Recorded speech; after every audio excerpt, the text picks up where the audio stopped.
Guys আমি তেলের পিঠার কখনো ঘোল বানাইনি, আর সেটা আমার ঠাম্মা আমাকে জিজ্ঞাসা করতেছে, আমি এখন কি বলবো, অ্যানসারটা কি দিব?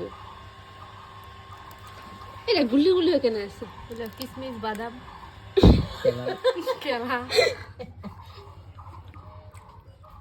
এটা কি? এটা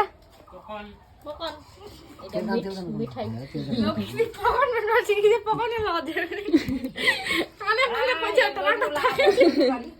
তো গাইস আমার বোন,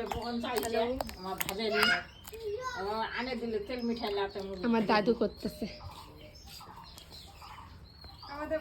আমি এখানে বানাবো এখন। আমার ঠাম্মা উনুনটা ধরাই দিবে, তারপর আমি বানাবো।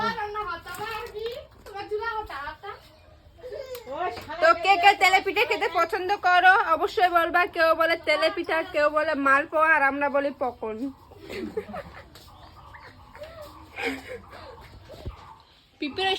প্রিপারেশন